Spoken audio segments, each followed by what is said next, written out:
guys, welcome to another Age of Grogu miniature model build. And today I'm going to start working on something in my apartment. I've been having issues trying to find space now to kind of display some stuff.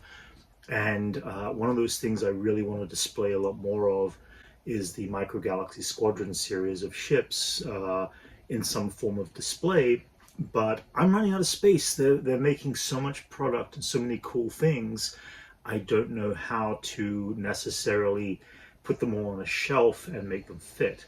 So I started looking around my apartment. I was thinking, how can I rearrange things or make things work in a way that might be kind of inventive and creative?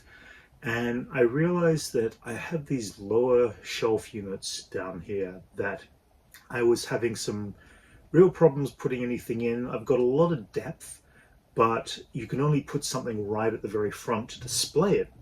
And I was like, okay, there's a lot of dead space back there. You cannot see unless you kind of bend down to the ground and see it. And I started thinking, what would happen if this thing was on an electronic Lazy Susan, that it could spin around at a very slow rate and have some miniature displays on it. I mean, this is a great space. I know it's 2 feet deep.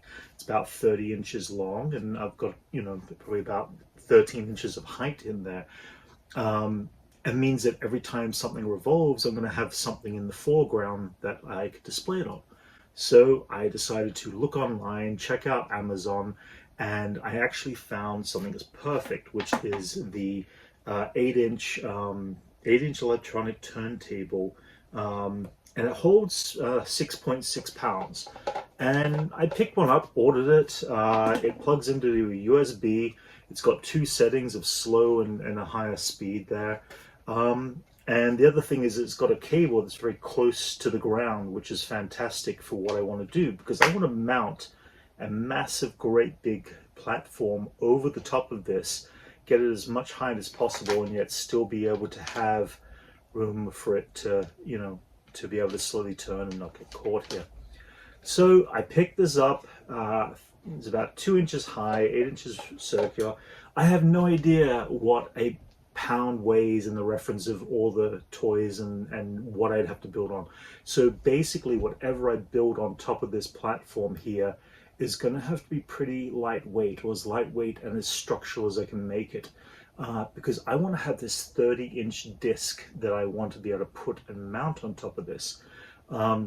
Fortunately, I was at work and managed to find myself a piece of wood that's 1/4 inch thick, somewhat lightweight, MDF, and I ended up by building myself this entire structure. And I built it that I could actually put the actual piece and mount it on the inside here, and allow it to become the actual point of being able to turn it.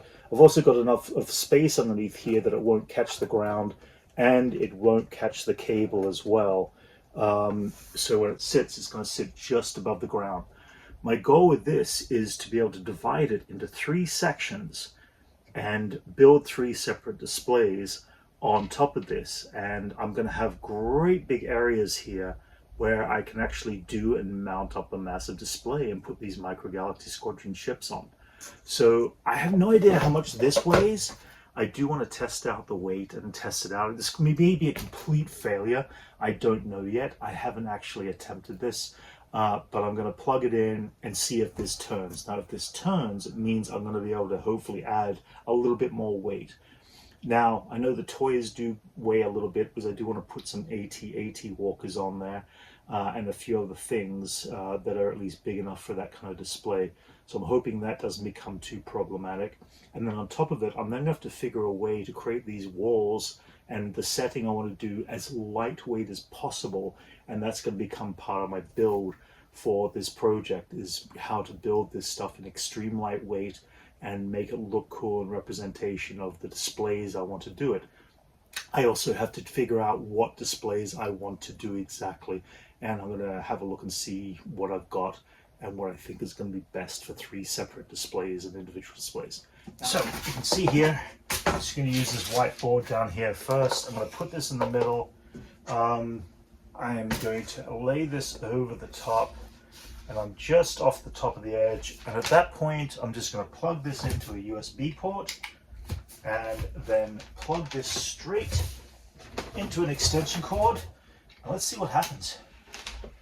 Yes! So if you can see, it's slowly moving. That's the kind of rate that I want it to be at. This is going to be great. It's holding the weight, at least for now. Again, this is just a wooden, simple frame. You could use cardboard, but you want it to be a very thick foam core. And that doesn't mean that the foam core won't warp, and that's why I wanted to go with some sort of a wood base at least. This all could very well be cardboard and foam core, but this part you're going to want to have quite a bit of structure to it. My next test is going to be putting on some weight to some ships, so I'm going to test that out next. So here's my next test. I put some of the largest vehicles and ships I could find on this display. I probably won't be putting too much more. Any of the smaller snow speeders for my hot scene, I'm not going to weigh that much, and any other things like little X-Wings and stuff won't matter. I've been thinking about what I really want to do on this display, and if I divide this into 3 parts here and create 3 of these miniature settings, it's got plenty of space to actually show off 3 separate displays. So what my goal here will be is next is to build and test out a foam core barrier and build it in place here. So basically the 3 things I'm thinking of now is I do want to show off the Endor AT-AT Walker. I've got a whole series of things like little glider Ewoks, I've got speeder bikes, I've got stuff like that. I could also build a very cool forest setting of Endor in this display, keeping it lightweight. My second one is I ended up by getting the 1 in 3000 AT-AT Walker Hoth. I was lucky enough to get my hands on it. I'm going to definitely do a Hoth scene here, some snow speeders, maybe Luke's crashed snow speeder, and do a whole setting on Hoth. My third one, I'm actually was thinking, because I have got nowhere to put the U-Wing from Rogue One, I'm also going to be getting later this month the Ghost. And if I have both the Ghost and the U-Wing, I can actually do a exterior of the Rebel base from Yavin 4 Moon, and I'm going to do a massive big display. I could also add a little X-Wing in there or whatever. So I've got these 3 ideas that I want to try to put forward. I need to make sure that they're all lightweight and that they all work. So I'm going to get to it, and these dividing walls are going to be the first thing I put down and make first.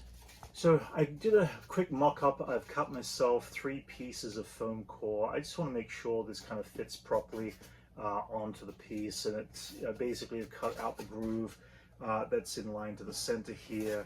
So let's put this in place and see how this works.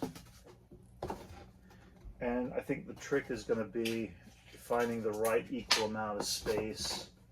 I'm just going to lightly tape these down. And so you can see here, if I do this and I turn this up this way, I've got myself 3 nicely divided parchments.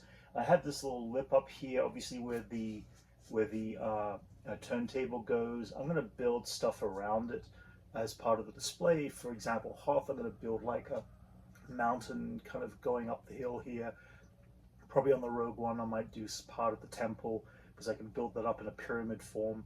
And then the other side, Endor, I'm probably just going to build it up as landfill and trees and stuff like that. And that's my goal with that.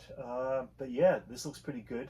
Now, I want to get something a little stronger. This is like the foam core, the cheap stuff that you purchase. I just wanted to experiment with it first. I'm going to transfer these shapes over to some heavy duty black foam core, which is a lot more solid, a lot more dense, and I've also going to have this nice black base to work off of. It's also the edges of them. You're going to see the edge of each point as this thing moves. So I want it to be a nice clean edge rather than kind of a, you know, bent up cheap foam core kind of edge. The other thing is that foam core tends to warp over the course of time, and I don't want it to start warping, especially the cheap stuff. So I'm going to be building off of that as well. But I want to get this high density foam core to make sure that I've got a nice good divider, but still keeping it lightweight so it won't add more weight to the actual structure. Now I just want to test and make sure this actually all fits and moves the way I want it to move in the space. I've got the height. I've left myself a little bit of a gap up here because I actually want to put LED strip lights across here to help enhance and highlight the scene. So let me plug this in right here. And look at this, it looks like it's going to be great. So we're going to have this very cool imagery of scenes playing out and spinning. I get the chance to do 3 scenes in one awkward location, and they all kind of sit forward. And I've got the room for it. I don't have anything in front here that's going to bother my area on the floor. You can see there on the floor. Of course, this cable I'll take around to the back there, along with any LED lighting cable. But I'll be able to enhance this, and I'm going to get the chance to show off 3 separate displays in one space. I'm kind of excited for this.